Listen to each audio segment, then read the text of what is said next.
যুবকদেরকে বলছে উজ্জীবিত হতে হবে। অনেক ইমান চোর চল ছলে বলে কৌশলে বিভিন্ন ঘরে ঢুকে গেছে, অনেক রান্নাঘরে ঢুকে গেছে, মা বোনদের হাতে পৌঁছে গেছে। বলতে পারেন পৌঁছার মাধ্যম কি মোবাইল? ঘর থেকে বসে বসে ছোট ছোট ক্লিপ ভিডিও বানিয়ে বানিয়ে এমন ছোট ছোট ভিডিও ছেড়ে দিয়েছে, কে 10 জন না হোক, 10 জন না মানুক, 2 জন হলো তাদের কথা আমল করে তাদের দিকে ডাইভার্ট হচ্ছে। এই দিকে আমাদেরকে সোচ্চার হতে হবে, সতর্ক থাকতে হবে। কথা বলেন ঠিক না? সতর্ক থাকতে হবে। তাদের মুখে দাড়ি। কারবালার ঘটনা যদি কোনো ইহুদিরা ঘটাতো মনের ভিতরে বুঝ দিতাম, খ্রিস্টানরা যদি ঘটাতো মনের ভিতরে বুঝ দিতাম। ঘটনা ঘটিয়েছে কে? দাড়িওয়ালা, টুপিওয়ালা, পাগড়িওয়ালা, কোরআনে হাফেজ, জামাতে নামাজের ইমাম, সুরাতের পানি দিয়া ওযু গোসল, তারপরে নবী পরিবারের গলায় ছুরি চালিয়ে দিয়েছে। এই সমস্ত মুনাফিক এখনো বাংলার জমিনে আছে না নাই বলেন? এজন্য আমি আপনাদেরকে বলছি সতর্ক থাকতে হবে। টাকা গেলে টাকা পাওয়া যায়, এটা ব্যাপার না। জান গেলে জান পাওয়া যায়, মারা যাওয়ার পরে আবার রূহ ভিতরে দেওয়া হবে। জান গেলে জান, কিন্তু ঈমান গেলে ঈমান পাওয়া যাবে না। এই যে আহলে বাইত রাসূল সাল্লাল্লাহু তাআলা আলাইহি ওয়াসাল্লামকে ভালোবাসা আমার আল্লাহ রাব্বুল আলামিনের সিদ্ধান্ত। এই জন্য ভাইরা আমার, আহলে বাইতের ঘটনা শুধুমাত্র শুনলে চলবে না, কারবালার ঘটনা শুধুমাত্র শুনলে চলবে না। কারবালার ঘটনা শুনে শুনে চোখের পানি ফেলবেন, আর আগামীকাল সেটা ভুলে যাবেন।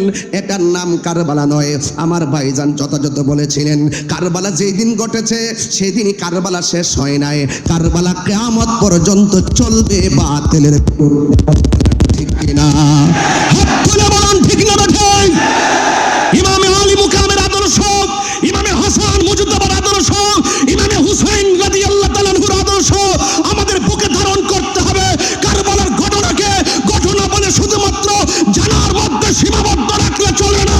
হুসাইন আলাইহিস সালাম যেই কারণে শহীদ হয়েছেন, যেই কারণে কারবালা হয়েছে, জাল হক ওয়া যাকাল বাতিল ইন্নাল বাতিলা কানা যাহুকা, হককে প্রতিষ্ঠিত করার জন্য সর্ব বাতিলের বিরুদ্ধে কিয়ামত পর্যন্ত লড়াই করতে হবে, সংগ্রাম করতে হবে, জিহাদ করতে হবে।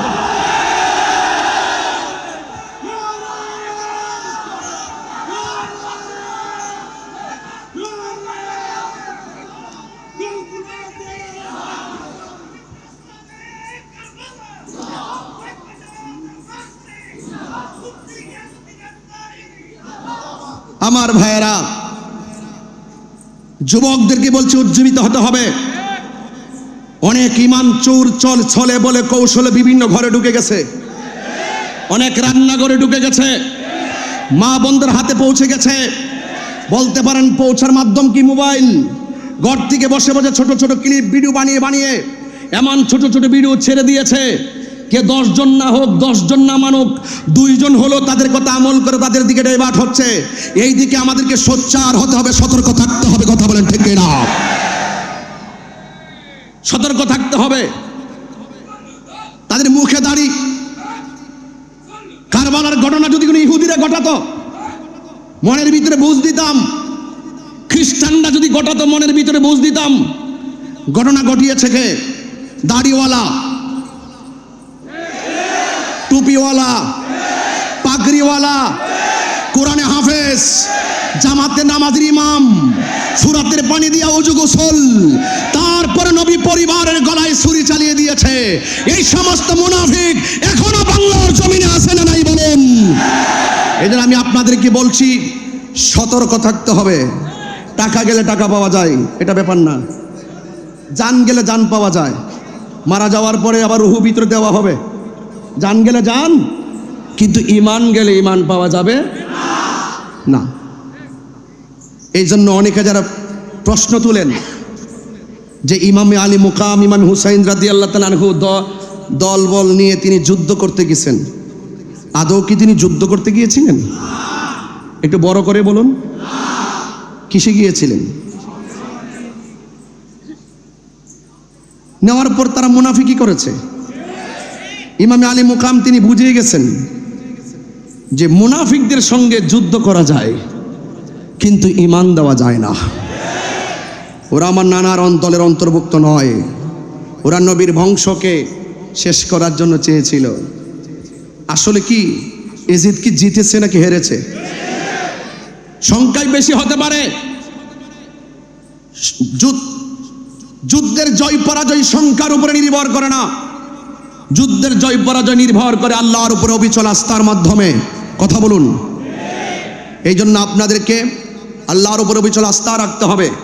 আহলে বাইত রাসূল সাল্লাল্লাহু আলাইহি ওয়াসাল্লামের দেখানো পথ মত আদর্শ নীতি চরিত্র এবং আমাদেরকে যে অনুপ্রেরণা জুগিয়েছেন হককে প্রতিষ্ঠা করার নেপথ্যে নিজেকে উজাড় করে দিয়ে আমাদেরকে যে পথ দেখিয়ে গিয়েছেন সেই পথ মতকে গ্রহণ করে সর্ববাতিলের বিরুদ্ধে অবস্থান করার নামই হলো ঈমানের বহিঃপ্রকাশ।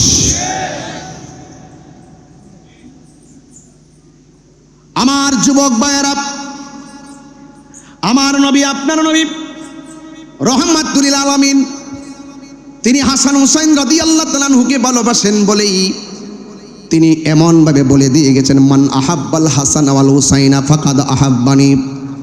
যারা আমার হাসান হুসাইনকে ভালোবাসলো তারা যেন আমি নবীরে ভালোবাসলো। আন সফিয়া বিনতে সাইবা রাদিয়াল্লাহু তাআলা আনহা قالت عائشة رضي الله تعالى عنها خرج النبي صلى الله تعالى عليه وسلم غداة وعليه مرتم مرحل। আমার নবী আপনার নবী একদিন ফজরের নামাজের পরে গায়ের ভিতরে সুন্দর করে একটা নকশাওয়ালা চাদর গায়ে দিলেন, নকশাওয়ালা চাদর গায়ে দিলেন। মিন শাআরি আসওয়াদা, আমার নবীর বদন মুবারকে যেই চাদর মুবারকটা ছিল এই চাদর মুবারকটা ছিল কালো চাদর মুবারক। ফাজা আল হাসান ইবনে আলী রাদিয়াল্লাহু তাআলা আনহু, এই চাদরের কাছে আমার নবীর কাছে হযরতে হাসান মুজতবা রাদিয়াল্লাহু তাআলা আনহু আসলেন। ফা আদখালাহু, আমার নবী হাসান মুজতবা রাদিয়াল্লাহু তাআলা আনহুকে চাদরের ভিতরে ঢুকালেন। সুম্মা জা আল হুসাইনু, অতঃপর ইমামে আলী মুকাম ইমামে হুসাইন রাদিয়াল্লাহু তাআলা আনহু আসলেন। ফা দাখালা মাহু, হাসান রাদিয়াল্লাহু তাআলা আনহুর সঙ্গে ইমামে হুসাইন রাদিয়াল্লাহু তাআলা আনহুকে সাথে ঢুকালেন। সুম্মা জাআত ফাতেমাতু আদখালাহা, এরপরে হযরতে ফাতেমাতু যোহরা রাদিয়াল্লাহু তাআলা আনহা আমার নবী পাক সাল্লাল্লাহু আলাইহি সাল্লামের কাছে আসলেন। ফা আদখালাহা, আমার নবী হযরতে খাতুনে জান্নাত মা ফাতেমাতু যোহরা রাদিয়াল্লাহু তাআলা আনহাকে চাদরের ভিতরে ঢোকালেন।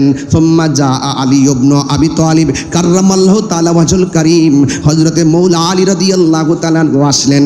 ফা আদখালাহু, আমার নবী পাক সাল্লাল্লাহু তাআলা আলাইহি ওয়াসাল্লাম হযরতে মাওলা আলী রাদিয়াল্লাহু তাআলা আনহুকে ঢোকালেন।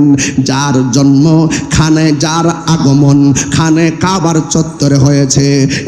বন্ধুগণ, শুধু তাই নয়, আমার নবী চারজনকে সুন্দর করে চাদরের ভিতরে যখন ঢোকালেন। সুম্মা কল, অতঃপর কোরআনের সেই আয়াতটা আমার নবী তেলাওয়াত করে এই চারজনের মর্তবা সারা পৃথিবীর মানুষের সামনে কিয়ামত পর্যন্ত তুলে দিয়েছেন। এই কোরআনের আয়াতটা হলো আমার নবী চারজনকে চাদরের ভিতরে ঢুকিয়ে আমার নবীর জুনারি জবান মুবারকে আল্লাহর সেই আয়াতটা তেলাওয়াত করেছেন।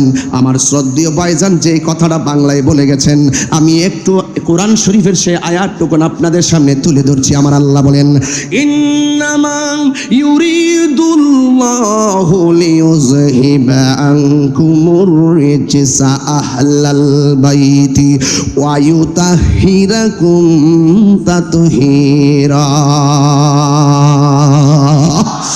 আল্লাহ রাব্বুল আলামিন বলেন, হে আমার নবী, এই আয়াতটা তেলাওয়াত করে বলছেন, হে আহলে বাইত, আল্লাহ রাব্বুল আলামিন তোমাদেরকে সকল অপবিত্রতা থেকে দূর করে দিয়ে আমার আল্লাহ রাব্বুল আলামিন তোমাদেরকে পবিত্র করে দিতে চান।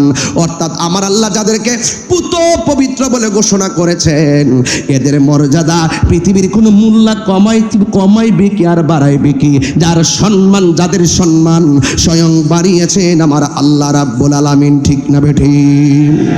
এই জন্য আপনাদেরকে অনুরোধ করব, দয়া করে মায়া করে এই হাদিস মুবারকগুলো শুধুমাত্র শোনার মধ্যে সীমাবদ্ধ রাখবেন না। আজকে থেকে সিদ্ধান্ত নিয়ে নেবেন আমরা বাতিলের বিরুদ্ধে লড়াই করতে হবে হককে প্রতিষ্ঠা করার জন্য। এই জন্য আহলে বাইত রাসূল সাল্লাল্লাহু তাআলা আলাইহি ওয়াসাল্লামের ব্যাপারে আমার নবী আপনার নবী বলেছেন, আমার আহলে বাইত হলো নূহ নবীর কিস্তির মতন। নূহ আলাইহিস সালামের সময় কিস্তির মধ্যে যারা উঠেছে তারা বেঁচে গেছে, আর যারা নূহ আলাইহিস সালামকে অমান্য করেছে নৌকার মধ্যে আরোহণ করে নাই, তারা নদীর মধ্যে ডুবে ডুবে মারা গিয়েছেন। আমার নবী আপনার নবী বলেন এমন একটা সময় আসবে যে সময়টা ঘূর্ণিঝড়ের চাইতে বড় তুফান মানুষের গায়ে লাগবে। এই তুফানটা হলো বাতিলদের তুফান।